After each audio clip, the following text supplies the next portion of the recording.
Hello everyone, আসসালামু আলাইকুম। Welcome back to delish with Rina. আমি আজকে আপনাদের জন্য অসাধারণ স্বাদের একটি তান্দুরি চিকেনের রেসিপি নিয়ে এসেছি, যেটি খাবারের পর দোকানের কেনা তান্দুরি চিকেন খেতে একদম ভুলে যাবেন। চলুন দেখে নেওয়া যাক, রেসিপিটি শুরু করছি।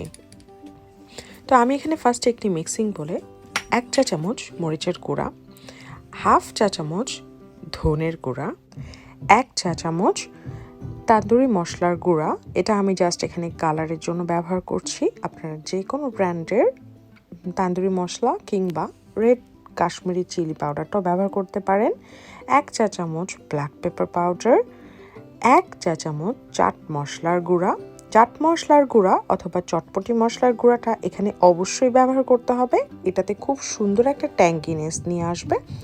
আমি এখানে একটু লেমন জুসও ব্যবহার করব, সো আপনারা টকের ব্যালেন্সটা অ্যাডজাস্ট করে আপনাদের স্বাদ অনুযায়ী দিয়ে দিবেন। আমি এখানে দিয়ে দিলাম আরও 1 টেবিল চামচ পরিমাণের লবণ। যেহেতু আমার মুরগিটা একটু বড় সাইজের, আমি 1 টেবিল চামচ পরিমাণ দিয়ে দিলাম 1 কেজি মুরগির জন্য। এখানে দিয়ে দিচ্ছি 1.5 টেবিল চামচ পরিমাণের রসুন এবং আদার পেস্ট। তারপর দিয়ে দিলাম 1 টেবিল চামচ পরিমাণে টমেটো কেচাপ। তারপর দিয়ে দিচ্ছি 2 টেবিল চামচ পরিমাণে চিলি সস। আমি অনেক ঝাল লাইক করি, আপনারা ঝাল যদি না লাইক করেন একটু কম পরিমাণে দিয়ে নেবেন। এরপর অ্যাড করছি 1 টেবিল চামচ পরিমাণের আমের ঝাল আচার। এরপর আমি দিয়ে দিচ্ছি হাফ চা চামচ পরিমাণের টেস্টিং সল্ট, এটা চাইলে আপনারা অ্যাভয়েড করতে পারেন। এরপর আমি দিয়ে দিচ্ছি প্রায় 4 টেবিল চামচ পরিমাণের মাস্টার্ড অয়েল।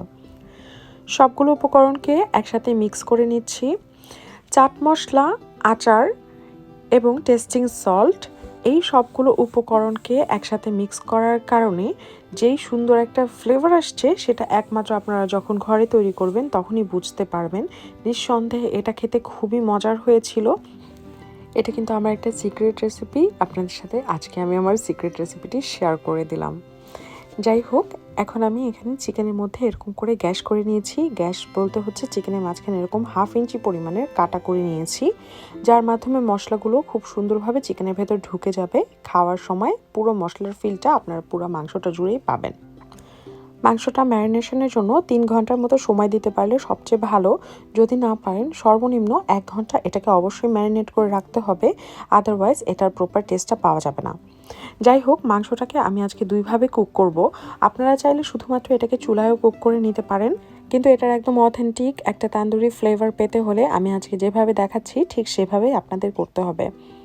এখানে একটি প্যানের মধ্যে আমি 2 টেবিল চামচ তেল দিয়ে নিয়েছি। অবশ্যই চেষ্টা করবেন সর্ষের তেল দিতে, তাহলেই এটার গন্ধটা খুব ভালো আসবে। দেখেন চুলার থেকে কিন্তু আমার একদম ধোঁয়া উঠছে। চিকেনটাকে এপাশ ওপাশ প্রায় 5 মিনিট 10 মিনিট করে ভেজে নেওয়ার পর আমি এটাকে ওভেনের ভেতর দিয়ে দিব।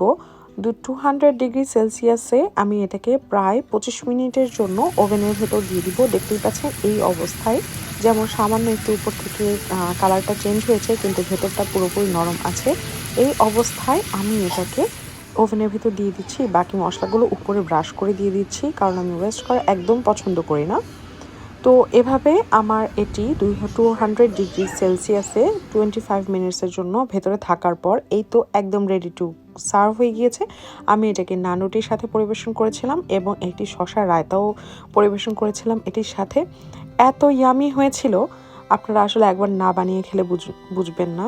আশা করি আমার আজকের এই রেসিপিটি আপনাদের ভালো লেগেছে। ভালো লাগে থাকলে please like, comment, share and subscribe.